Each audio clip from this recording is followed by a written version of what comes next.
Assalamu alaikum 7th class. I am your maths teacher Hamna. Today is our lecture number 123 of mathematics. Unit number 7 financial arithmetic. Exercise number 7D. Okay class, exercise start करने से पहले इससे related definitions को learn करते हैं. Okay first definition है हमारे पास interest की. इंटरेस्ट की डेफिनेशन रीड आउट करने से पहले हम प्रिंसिपल की डेफिनेशन को लर्न करते हैं. The money borrowed is called the principal.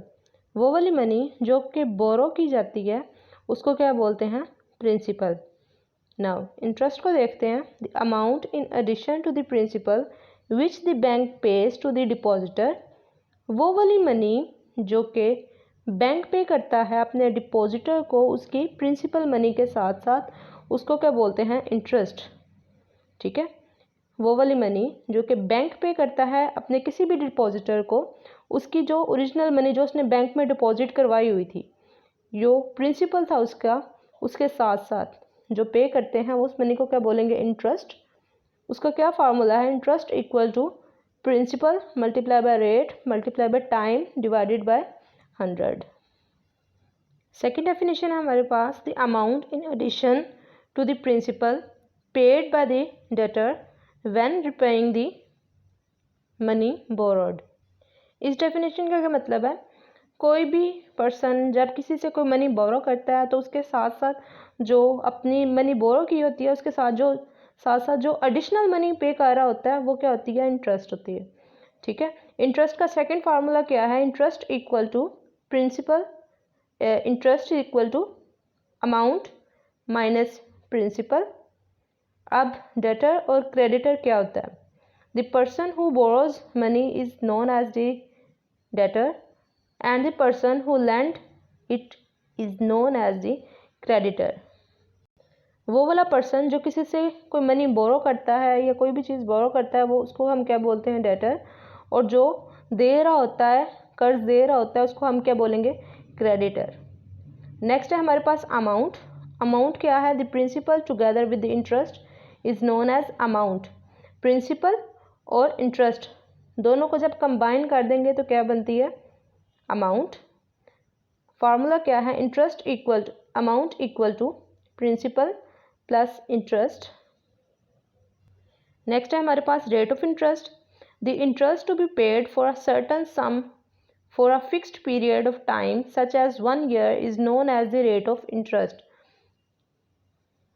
Interest जो होता है वो आफ्टर सर्टन टाइम पे करना होता है. ठीक है, और वो जो सर्टन टाइम होगा उसके बाद जो इंटरेस्ट पे करना होगा वो क्या होता है? Rate of interest.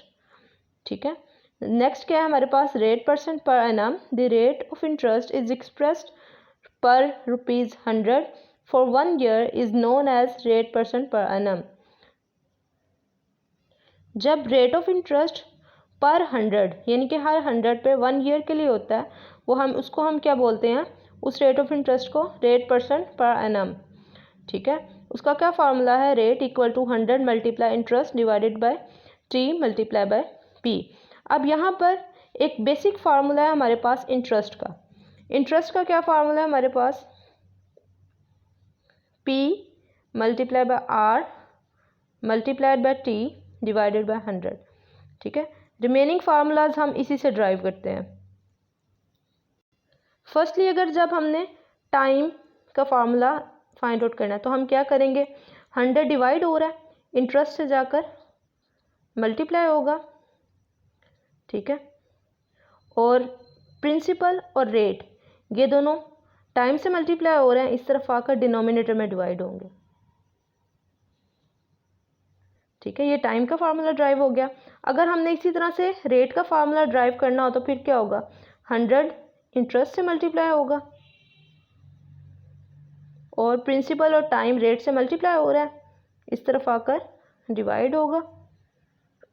तो ये हमारे पास रेट का फार्मूला ड्राइव हो गया. और इसी तरह से जब हमने प्रिंसिपल का फार्मूला फाइंड आउट करना तो वो क्या होगा? 100 इंटरेस्ट से मल्टीप्लाई होगा, रेट और टाइम डिनोमिनेटर में. ठीक है, आपने बेसिक ये वाला फार्मूला याद रखना है. यहाँ पर भी रेट का फार्मूला लिखा हुआ है, टाइम का फार्मूला लिखा हुआ है और इसी तरह से प्रिंसिपल का भी फार्मूला। ठीक है, एक दफ़ा दोबारा रिकॉल कर देती हूँ। वो वाली मनी जो बोरो की जाती है उसको प्रिंसिपल बोलते हैं, वो वाली मनी जो कि प्रिंसिपल के साथ साथ इन एडिशन दी जाती है उसको इंटरेस्ट बोलते हैं। ठीक है, प्रिंसिपल और इंटरेस्ट को दोनों को जब कंबाइन कर दें तो हमारी अमाउंट बनती है, और वो वाला पर्सन जो कि मनी बोरो कर रहा होता है उसको डेबिटर बोलते हैं, जो कर्ज दे रहा होता है उसको क्रेडिटर बोलते हैं। जब interest for a certain time के लिए दिया जाता है तो रेट ऑफ इंटरेस्ट होता है। जब रेट ऑफ इंटरेस्ट को ₹100 के लिए 1 ईयर के लिए एक्सप्रेस किया जाता है तो उसको हम क्या बोलते हैं, rate % per annum. Then interest का फार्मूला टाइम का, रेट का, प्रिंसिपल का और अमाउंट का फार्मूला, और ये इंटरेस्ट का सेकंड फार्मूला। उसके लिए भी एक बेसिक फार्मूला यही है, यहाँ से हम इंटरेस्ट का फार्मूला ड्राइव कर सकते हैं। प्रिंसिपल इंटरेस्ट से ऐड हो रहा है, दूसरी साइड पर जाकर सब्ट्रैक्ट होगा, तो इस तरह से हमारे पास इंटरेस्ट का आ जाएगा। अगर हमने प्रिंसिपल का फार्मूला यहाँ से फाइंड आउट करना हो तो फिर क्या होगा, इंटरेस्ट यहाँ पर ऐड हो रहा है, इस तरफ जाकर सब्ट्रैक्ट हो जाएगा। ठीक है, बेसिक ये वाला और एक ये आपने फार्मूला याद रखना है। नेक्स्ट है ज़कात। In the Islamic socio economic system every Muslim has to pay ज़कात to the poor and the needy Muslim on his or her yearly saving. Yearly saving के ऊपर तमाम मुसलमान क्या देते हैं, ज़कात देते हैं। द अमाउंट ऑफ ज़कात is calculated by the rate of 2 × 1/2% और 1/40 of the total yearly saving. जो ईयरली सेविंग होती है उस पर कितनी ज़कात होती है, 2 × 1/2% और 1/40 of the total yearly saving. Next है अशर। अशर is the tax that is applied on the Muslim agricultural assets. ठीक, एग्रीकल्चर पे जो टैक्स होगा उसको हम क्या बोलते हैं, अशर। नाउ एक्सरसाइज स्टार्ट करते हैं। क्वेश्चन नंबर 1 है हमारे पास, fill in the blanks. First one क्या है, simple discount is the reduction on the mark price. Simple discount क्या है, हमारे पास रिडक्शन है मार्क प्राइस पे। Staff salaries, electricity bills and the transportation are examples of overhead. Interest is the amount paid in addition to the principal. Principal के साथ साथ जो मनी पे करते हैं वो क्या होती है, इंटरेस्ट। ये भी हमने अभी डिस्कस किया। Usher is the tax on the agricultural assets. A discount offered on another discount is called the successive discount. ये सब ब्लैंक्स हम अपनी डेफिनेशंस में डिस्कस कर चुके हैं डिटेल में। नेक्स्ट क्या हमारे पास, true false. The mark price is the price after deducting simple discount. Mark price वो वाली प्राइस है जो कि होती है after deducting discount. False. Next क्या हमारे पास, if the mark price is ₹200 and the discount rate is 10%, the selling price is ₹190। Solution देखते हैं इसका। नाउ क्वेश्चन में हमें मार्क प्राइस गिवन है ₹200, डिस्काउंट गिवन है इन परसेंटेज 10% और सेलिंग प्राइस उन्होंने बोला है फिर क्या होगी 190। हमने यहाँ पर selling price actually find out करनी है। सेलिंग प्राइस किस तरह से आएगी, जब हम मार्क प्राइस में से डिस्काउंट को माइनस करेंगे। यहाँ पर डिस्काउंट हमारे पास परसेंटेज में गिवन है, इट्स मीन हमने इन रुपीज़ पहले फाइंड आउट करना है। वो किस तरह से हम फाइंड आउट करेंगे, discount equals to 10% of 200। Percentage का सिंबल रिमूव करेंगे तो डिनोमिनेटर में 100 मल्टीप्लाइड बाय 200। 2 ज़ीरोज़ 2 ज़ीरो से कट हो गए, क्या रह गया 10 × 2। 10 2 का क्या होता है ₹20। इन डिस्काउंट है तो वो रुपीज़ में होगा। अब इजीली हम simple selling price find out कर सकते हैं। उसका क्या फार्मूला होगा, selling price equals to mark price minus discount. Mark price क्या है हमारी 200, discount in rupees 20, that is equal to 180 rupees. So selling price के आगे हमारे पास 180, जब 10% का डिस्काउंट दिया जाएगा ₹200 पर। ओके, सेलिंग प्राइस का क्या आंसर आया था हमारे पास 180। क्वेश्चन में क्या गिवन है, यहाँ पर स्टेटमेंट में क्या गिवन है 190, तो स्टेटमेंट क्या होगी फॉल्स। नेक्स्ट क्या है, the cost of an item is not an overhead. True. Overhead में क्या आता था, storage, transportation, staff salaries, electricity bills की तमाम चीज़ें आती थी। कॉस्ट प्राइस उसमें नहीं आती, सो स्टेटमेंट क्या होगी ट्रू। नेक्स्ट क्या है, if a woman buys a rug for rupees 10,000 and sell it for the rupees 9,000, her loss percent is 10%। Solution देखते हैं इसका भी।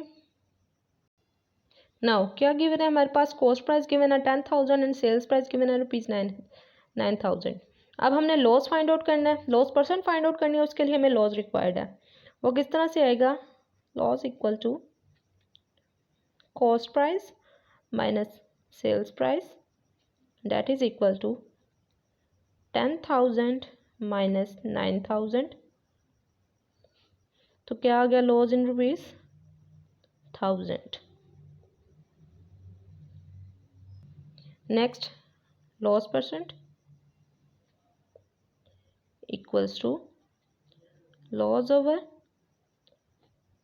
Cost price multiplied by 100%। Loss कितना है 1000 डिवाइडेड बाय 10,000 मल्टीप्लाइड बाय 100%। ये 2 ज़ीरोज़ यहाँ पर कैंसिल आउट हो गए, ये 2 ज़ीरोज़ यहाँ पर कैंसिल आउट हो गए, डिनोमिनेटर में भी 1 रह गया, यहाँ पर भी 1 रह गया, और यहाँ पर क्या रहता है 10, 10 इंटू 1 10, और 7 परसेंटेज का सिंबल। लॉस इन परसेंटेज क्या आ गया हमारे पास 10%। स्टेटमेंट में भी लॉस परसेंटेज में कितना गिवन है 10%, तो स्टेटमेंट क्या होगी हमारी ट्रू। नेक्स्ट क्या है, ज़ुकात is compulsory for all Muslims. True. Yearly saving पे ज़ुकात कंपल्सरी होती है तमाम मुस्लिम्स के लिए। ओके क्लास, आज हमने क्या किया, एक्सरसाइज नंबर 7D का क्वेश्चन नंबर 1 और 2 आप इसकी प्रैक्टिस करेंगे, इसको बुक पे सॉल्व करेंगे, लर्न करेंगे, और डेफिनेशंस को लर्न करेंगे, and dodging table of 18 learn करेंगे। Okay, best of luck.